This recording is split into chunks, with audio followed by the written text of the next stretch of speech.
নমস্কার, দেখছেন কলকাতা টিভি। আপনাদের সঙ্গে আমি ইন্দ্রাণী। শুরু করছি সংবাদ সারাদিন। খবরের দিকে নজর রাখবো। আজ ইন্ডিয়া জোটের ভার্চুয়াল বৈঠক সকাল 11:30 থেকে শুরু। আসন সমঝোতা নিয়ে আলোচনার সম্ভাবনা। ভারত জোড়ো ন্যায় যাত্রায় অংশগ্রহণ নিয়ে কথা হতে পারে। জোটের আহ্বায়ক কে হবেন সেই নিয়ে আলোচনা হতে পারে, এমনটাই কিন্তু জানা যাচ্ছে। এবং নীতিশ কুমারের নাম উঠে আসছে বৈঠকে অংশ নিচ্ছেন না মমতা বন্দ্যোপাধ্যায়, এমনটাই কিন্তু খবর। অন্য ব্যস্ততার কারণে বৈঠকে থাকবেন না তিনি, এমনটাই সূত্রে খবর। এ বিষয়ে বিস্তারিত কথা বলবো। আমাদের সঙ্গে ফোনে রয়েছেন আমাদের পলিটিক্যাল এডিটর আশিস চট্টোপাধ্যায়। আশিস দা, আজকে ইন্ডিয়া জোটের বৈঠক এবং আসন সমঝোতা নিয়ে আলোচনা হবে। বেশ অনেক কিছু গুরুত্বপূর্ণ বিষয় উঠে আসছে। কে আহ্বায়ক হবেন সেই নাম উঠে আসছে এবং মমতা বন্দ্যোপাধ্যায় বৈঠকে থাকতে পারবেন না। সব মিলিয়ে কি মনে হচ্ছে আজকের এই বৈঠক থেকে কি বেরোতে পারে? দেখো ইন্দ্রাণী, এর আগে পরপর 4টে বৈঠক হয়েছে এবং প্রথম বৈঠক থেকেই আসন সমঝোতার ব্যাপারে নানা রকম প্রস্তাব কথাবার্তা হয়েছে। এর আগে তৃণমূল নেত্রী বলেছিলেন যে 2023-এর 31শে ডিসেম্বরের মধ্যেই আসন সমঝোতা করে নেওয়া দরকার, কিন্তু আমরা দেখেছি যে সে ব্যাপারে তেমন কোনো অগ্রগতি হয়নি।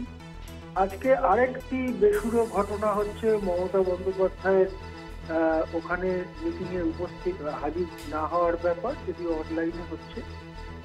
তার অন্য কর্মসূচি রয়েছে বলে, এবং যে পদ্ধতিতে মিটিং ডাকা হয়েছে কংগ্রেসের তরফ থেকে সেই ব্যাপারেও নানা রকম বিভ্রান্তি এবং মতামতের নানা রকম হেরফের দেখা যাচ্ছে।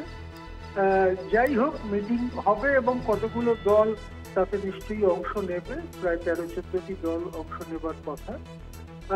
এখন আসন সমঝোতার ব্যাপারে প্রধান বিষয় হচ্ছে যে কতগুলো রাজ্যে কংগ্রেস বনাম বিজেপি এরকমই রয়েছে রাজনৈতিক পরিস্থিতি, সেখানে খুব একটা সমস্যা হবে না আসনের ব্যাপারে। কিন্তু কতগুলো রাজ্য রয়েছে, যেমন আমাদের রাজ্য বিহার, এইরকম কতগুলো রাজ্য যেখানে আসন সমঝোতাটা খুবই গুরুত্বপূর্ণ, এবং আসন সমঝোতা না হলে বিরোধীরা নানান ভাগে বিভক্ত হয়ে লড়াই করবেন, এইরকম একটা সম্ভাবনার দিকে চলে যাচ্ছে রাজনৈতিক পরিস্থিতি। সেই জন্য কিভাবে আসন সমঝোতা করা যায় এবং কত তাড়াতাড়ি সেটা করা যায় সেই ব্যাপারে নিশ্চয়ই আলোচনা হবে বলে আশা করা যাচ্ছে। আহ্বায়কের প্রশ্ন উঠেছে এবং আগে তৃণমূল নেত্রী বলেছিলেন মল্লিকার্জুন খাড়গেকে আহ্বায়ক করার কথা। তখন তৃণমূল নেত্রীর বক্তব্যকে সমর্থন জানিয়েছিলেন আপের শীর্ষ নেতা অরবিন্দ কেজরিওয়াল, কিন্তু পরবর্তীকালে নীতিশ কুমারের নাম উঠে আসে। আমাদের অবশ্যই মনে পড়বে যে ইন্ডিয়া জোটকে প্রথম দিক থেকে একদম শুরুতে এক সূত্রে বাঁধবার জন্য নীতিশ কুমার বড় ভূমিকা নিয়েছেন, এবং তৃণমূল সূত্রে যেটা বলা হয়েছে নীতিশ কুমার যদি আহ্বায়ক হন তাহলে তাদের তেমন কোনো আপত্তি নেই। সুতরাং এইটাও আরেকটা বিষয়। এবং 3 নম্বর বিষয় হচ্ছে রাম মন্দিরকে কেন্দ্র করে যেরকম হিন্দুত্ববাদী একটা হাওয়া তোলার চেষ্টা করা হচ্ছে হিন্দুত্ববাদী শিবির থেকে, বিজেপির থেকে, সেটাকে মোকাবিলা করার রাস্তা কি, পথ কি, সেটা নিয়েও নিশ্চয়ই আলোচনা হবে। যেহেতু এই মুহূর্তে প্রায় সব বিরোধী দলই 22 জানুয়ারির যে রাম মন্দির উদ্বোধনের অনুষ্ঠান সেখানে যাবেন না বলে জানিয়েছে। সুতরাং হিন্দুত্ববাদী ঢেউ যদি তোলার চেষ্টা করে এই রাম মন্দির উদ্বোধনকে কেন্দ্র করে, তাহলে তার পাল্টা বয়ানটা কি হবে সেটা নিয়েও নিশ্চয়ই আলোচনা হবে।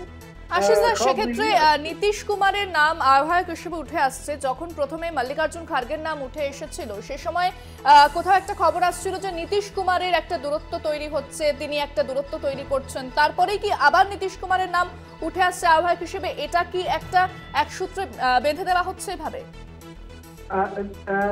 দেখো ইন্দ্রাণী, মল্লিকার্জুন খাড়গের নাম যখন হঠাৎ প্রস্তাবিত হয় সবার মধ্যে, তখন কিন্তু মল্লিকার্জুন খাড়গে নিজে এবং কংগ্রেস সেটাকে খুব সহজভাবে নেয়নি বা সেটা গ্রহণ করেনি বলেই সূত্র মারফত আমরা জানতে পেরেছিলাম। সুতরাং কংগ্রেস তো এমনিতেই সর্ববৃহৎ বিরোধী দল, তারা তো রয়েছেনই। সেক্ষেত্রে কংগ্রেসের একজন নেতা না হয়ে নীতিশ কুমারের হওয়াটা খুব অস্বাভাবিক নয়, বিশেষ করে যেহেতু তিনি একটি রাজ্যের, বিহারের মতো বড় রাজ্যের মুখ্যমন্ত্রী রয়েছেন এবং তিনি প্রথম থেকেই এই ব্যাপারে সূত্রধারের ভূমিকা পালন করেছেন। সুতরাং নীতিশ কুমার যদি হয়, তৃণমূলেরও আপত্তি নেই এইরকম ইঙ্গিতের পরে আজকে নীতিশ কুমারের নাম নিয়ে অবশ্যই আলোচনা হতে পারে। একেবারে ধন্যবাদ আশিস। আমরা কথা বললাম আমাদের পলিটিক্যাল এডিটর আশিস চট্টোপাধ্যায়ের সঙ্গে।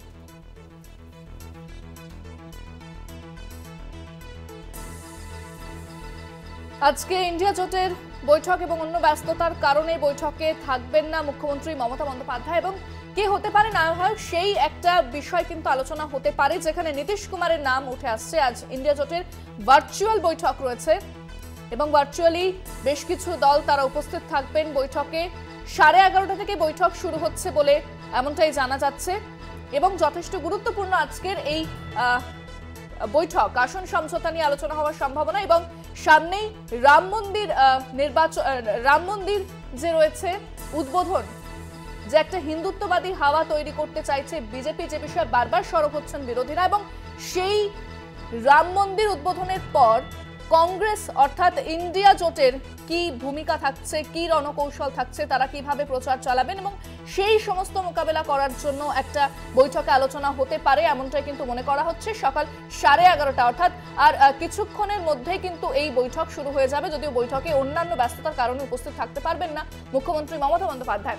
আসন সমঝোতা নিয়ে আলোচনার একটা সম্ভাবনা রয়েছে এবং প্রথমে যখন করা হয়েছিল মল্লিকার্জুন খার্গেকে আহ্বায়ক হিসেবে নাম উঠে এসেছিল, তারপরে কিন্তু খবর আসতে থাকে যে নীতিশ কুমার তিনি একটা দূরত্ব বাড়িয়ে নিচ্ছেন।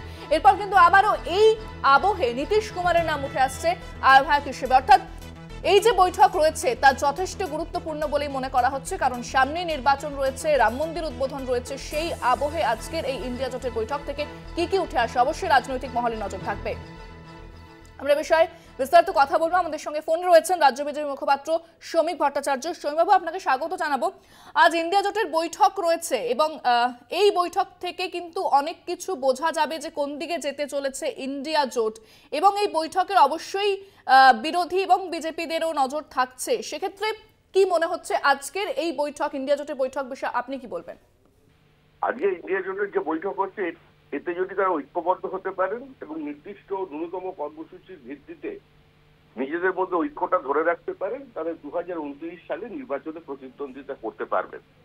কারণ 2024-এর যে নির্বাচন হতে চলেছে সেখানে কালের দেওয়ালে লেখা হয়ে গেছে যে 2024-এর 15ই আগস্ট দিল্লির লালকেল্লা থেকে আবার জাতিকে সম্বোধন করবেন নরেন্দ্র দামোদর দাস মোদী। আমরা চাই পশ্চিমবঙ্গে অন্তত জোটটা হোক, কংগ্রেস, তৃণমূল, সিপিআইএম, আইএসএফ একসঙ্গে জোট করে নিক। আমরা দেখতে চাই যে ব্রিগেড করা উজ্জীবিত সিপিএম বলে হাতে ঝান্ডা নিয়ে স্লোগান দিচ্ছে যে নরেন্দ্র মোদীকে সরাতে চাই, লড়াই লড়াই লড়াই চাই, এই লড়াইয়ের নেত্রীকে মমতা ব্যানার্জি আবার কে। আমরা দেখতে চাই যে দার্জিলিং এর পাহাড় থেকে অধীর চৌধুরী এবং মমতা বন্দ্যোপাধ্যায় ধীরে ধীরে হেঁটে শিলিগুড়ির ওপর দিয়ে প্রায় ফারাক্কার দিকে পৌঁছে যাচ্ছেন। আমরা এটাও চাই মোহাম্মদ সেলিম আর অভিষেক বন্দ্যোপাধ্যায় একদম ঝাড়গ্রাম থেকে হেঁটে প্রায় এখানের গঙ্গার তীরে পৌঁছে যাচ্ছেন। এই দৃশ্য আমরা দেখতে চাই। সুতরাং জোট হোক, আমরা তাদের জন্য অনেক অনেক শুভেচ্ছা থাকলো। কে যাচ্ছেন কেউ যাচ্ছেন না, কার চুল এলোমেলো তাতে কার কি এসে গেল, এ নিয়ে যেরকম মানুষেরও কোনো চিন্তা নেই, আমরাও ভাবছি, তবে শুভেচ্ছা থাকবে। একেবারে ধন্যবাদ। আমরা কথা বললাম রাজ্য বিজেপির মুখপাত্র শ্রমিক ভট্টাচার্যের সঙ্গে।